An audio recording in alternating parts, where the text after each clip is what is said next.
Well, welcome to the show. I'm Brendan. I'm Corey, and this is Our View from the Bench. Welcome back, Benchwarmers. Today we have to discuss the weird phenomenon of giving the Defensive Player of the Year award to Rudy Gobert.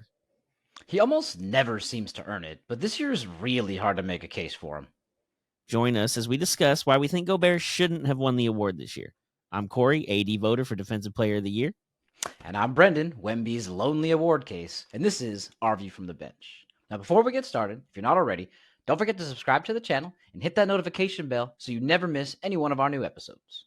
Also, if you could please do us the favor, if you like what you see or what you hear, please don't forget to smash that like button. Smash it for us. Come on, it's free. It's free for you, it's free for us, and it helps the channel a lot more than you probably think. All right, man. This freaking thing, dude, I don't understand. Like you said, it's a weird phenomenon. It seems like we have to give it to Rudy Gobert because he's tall and French. Like, I truly don't understand the reasons why, but here we are. Defensive Player of the Year for the fourth time in his career. He's like creeping up on you have to put him on the Hall of Fame, no? I mean, I wouldn't. Yeah, I wouldn't, but technically, yeah. I mean, he's tied now with Dikembe Mutombo and Ben Wallace of the only guys to have the award 4 times. No one's ever had it more. And he's won it he back to back a couple years ago, and now 2 in a couple years as well. It's just, but I mean, is it mostly the fact that he was on the best defensive team as a whole, as a unit this year? Maybe, I don't know, because the team did still finish in the top 5 as far as record. Maybe that's a part of it. But yeah, prior to this year, Gobert's always been one of those guys that, like, I don't know. I mean, he's good defensively, but he's not like fantastic in my eyes, and he doesn't really do anything else either. Yeah, to me, he doesn't strike fear like the 2 previous names that you did, bro. Dikembe Mutombo literally has a famous move from saying, no, no, no, no. And Ben Wallace, bro, I remember him because the Lakers didn't get through them in the finals in 2004. Ben Wallace, not scared literally, but you didn't go into the paint against Ben Wallace. I don't feel like anybody actually thinks that in today's NBA about Rudy Gobert. No, not at all. And not only that, the game is so changed that you don't have a lot of teams or guys that even go to the rack continuously like they used to at that time. True. It's such an outside spread the floor game compared to back when Wallace was, I mean, murdering people. And he wasn't even as big as Gobert. Wallace was like, what, 6'9", 6'10"? He was like a pretty short guy considering playing the center position, but he just beat everybody up. And Gobert's just lanky. Mm-hmm. Yeah, he just has the length, to your point. He's not, again, Shaq. That's somebody who's instilling for you don't go into the paint against Shaq because he's 300 freaking pounds and 7'2". Yeah. Wemby might weigh as much as me. He's so damn thin. Not Wemby. I'm sorry, Gobert. So, I don't know. I just think it was undeserved, especially this year, because I really think that statistically, besides team statistics of the highest defensive rating for the Timberwolves, he wasn't statistically the best defender when you think of maybe the 2 main categories of it with steals and blocks. You know what I mean? Yeah, no, that's the word. I mean, I didn't realize until they started coming out with the award finalists, I think a week ago or so, and like Wemby was in the discussion. I was like, dang, I didn't realize Wemby did that. I mean, I know Wemby was great for a rookie and won Rookie of the Year, all that kind of stuff, but I didn't realize his defensive numbers were as high as they were. And he had more blocks per game than Gobert did. So, like, why is Gobert even like winning the award over him? If the biggest thing is blocks, and like you said, steals as well, but blocks is the main thing I would think when you think defense. Yeah. He's not even it was 4. It was Wemby, Walker Kessler, Brooke Lopez, AD, Chet Holmgren, and then Gobert. Like, why is Gobert winning Defensive Player of the Year then?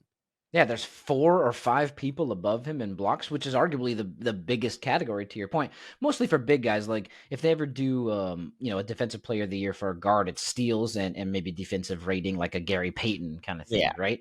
But yeah, I mean, for the big dudes, it's blocks. That's basically it. And he wasn't there, not only by average, of course, like you said, with Wemby at 3.6 and him at 2.1 behind everybody that you stated, but even in the totals, man. I mean, Wemby this year had 254 blocks to Gobert's 162. I mean, it's almost 100. That's 90-plus blocks difference. 90-plus blocks? That, and 2, like, we mentioned the guys in front of him, Chet Holmgren, who didn't play his real rookie year because he got hurt. So Wemby and him, who are both rookies this year, had more blocks per game than Gobert, who's like a 10 or 12-year vet at this point. Yeah. I think it's super weird. I don't know. I guess it just be you can't give it to a rookie. There is a stat that I found No player has ever, no rookie player, sorry, not no player has ever won. Obviously, players win and win it every year. No rookie player has ever won Defensive Player of the Year. Is this just like something they just don't do because that's what has always been done? It's like one of those unwritten rules that we talk about in I sports. guess. I guess no rookie of the year has ever won um, that. So, or no rookie, I'm sorry, has ever won it. And I just think it's weird, especially if they've earned it. Why do we have to set some sort of precedent that Yeah, they can't? You know what I mean? why does it matter if you're a rookie or a 10-year vet? Like if you're better defensively, you're better defensively. And not only that, I mean, I don't know the numbers off the top of my head. I think you might have looked into it, but like Wemby didn't play as many minutes. They like progressively like worked his numbers of minutes up throughout the season. They like tried to hold him back because it's his rookie year. He's never played more than 50 games in like a season time frame. So they tried to like kind of slowly work him into NBA like schedule, and he Mm-hmm. still had more blocks. So Yeah. and the amount, like you said, is such a dramatic difference. Like, how are we even having this discussion? Yeah. Let me rattle off some of those stats for you. And to your point, the guy's like 20 years old, 19, 20 years old when he's here. He's just, it's weird to be 7'7" at 20. Like you just that Yeah, to get to grow that much in a short period of time, you just got to be kind of careful. And the Spurs obviously are being smart about it. yeah, I already mentioned the 254 blocks to the 162 for Gobert. Let me add the 88 steals for Wemby compared to the 52 for Gobert. So he's got yeah. over 36 more of those. But this is the point that you kind of get the crux of your argument here. Wemby only played 2,106 minutes. That's an average of 29 minutes a game over the 71 games he played. Gobert played for almost 2,600 minutes, 500 more minutes, Wow. but all those less blocks and steals statistically.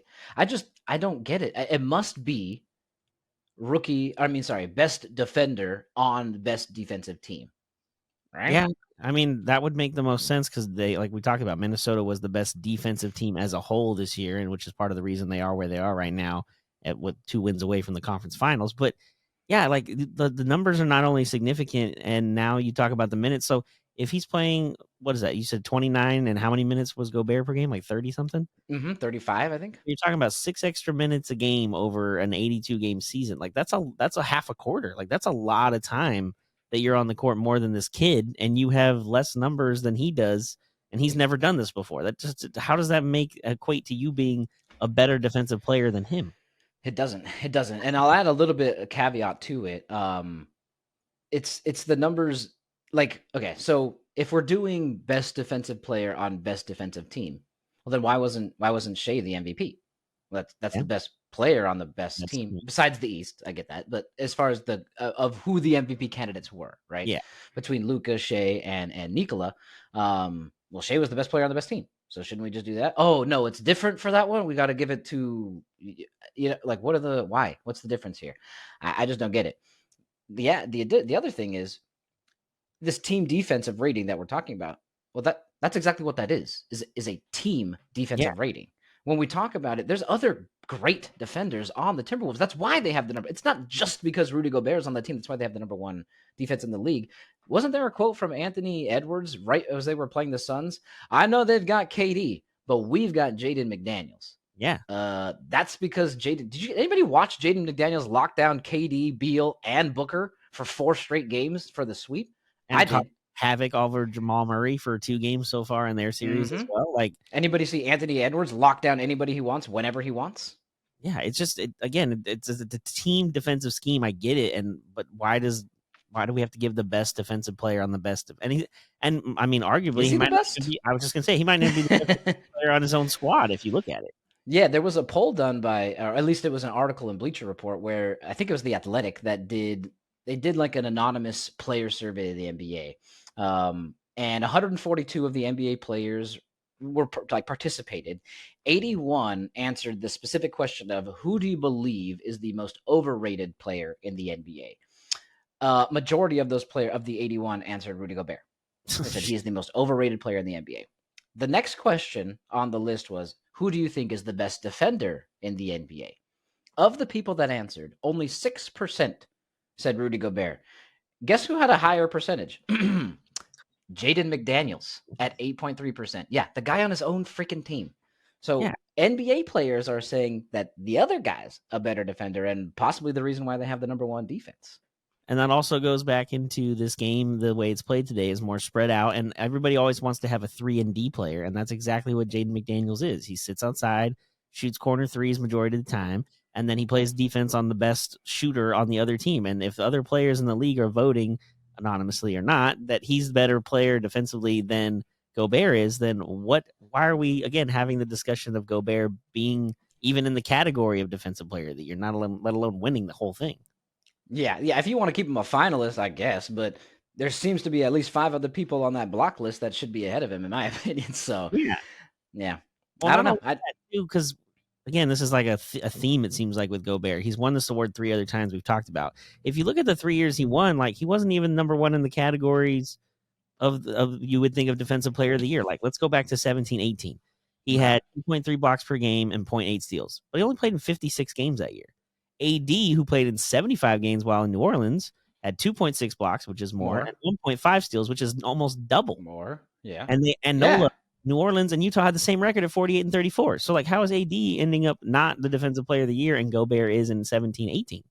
Damn, that's true. And AD, honestly, AD always gets freaking shafted for DPOY. I don't understand why. That fool is Well, he insane. does now But because he's on the Lakers. That's different. But when he was in yeah, New true. Orleans, even against it's like New Orleans and Utah. They're two teams that had the same record with 48 wins. It's not like one's in New York and one's in LA and one's in the small market. They're both in small markets. Yeah, But the true. numbers themselves speak that AD had a better year. And again, AD at that time, because AD the whole thing the last couple years in LA is he doesn't play any games. He doesn't play enough games. He Right. played Blah blah blah. 75 of 82 that year, and Gobert That's only only played 7 missed.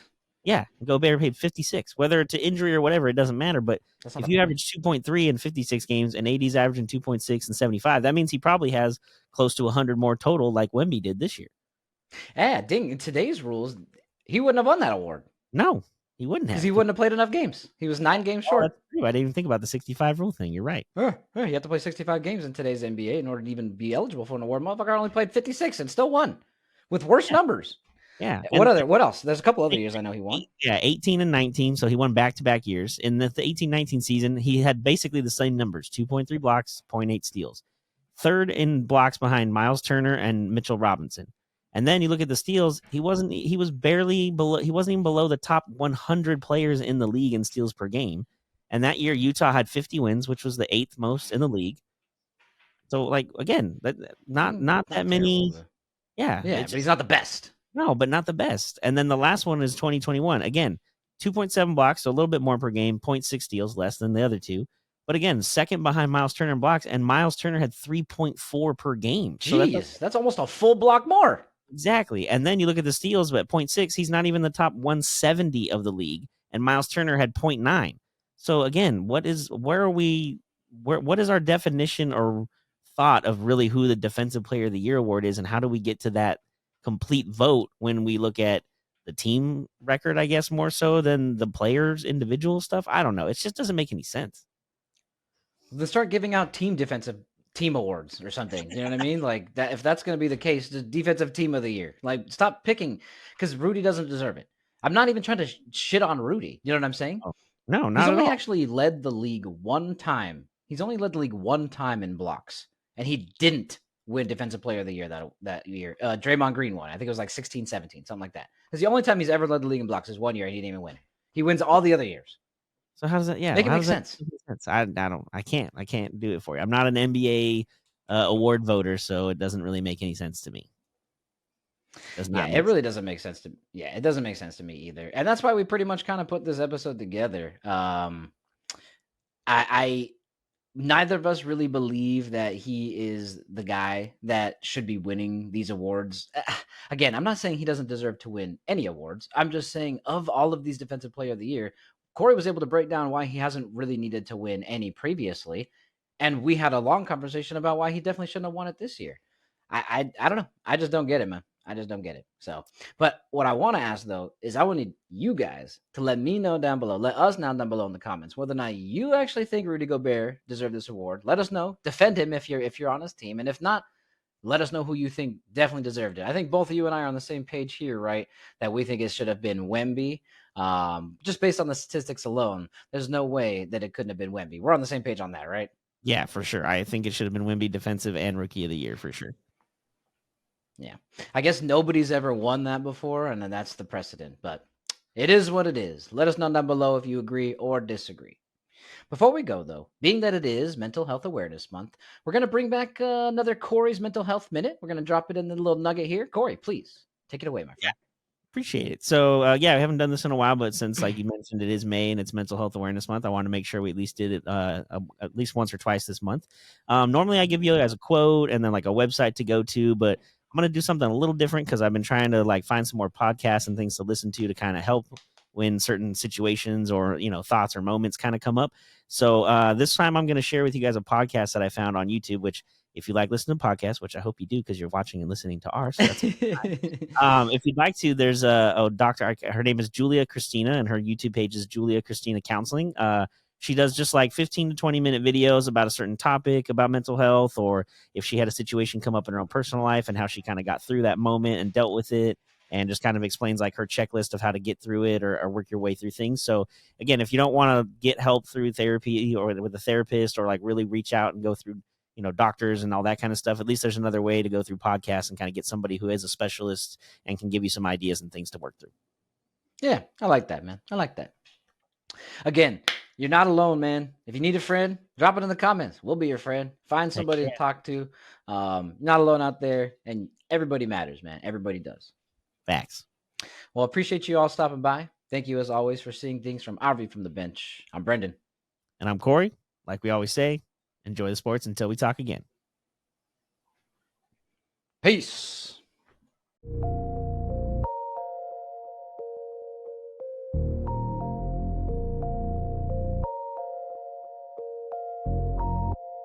This was a Sycamore Fourth Studios production.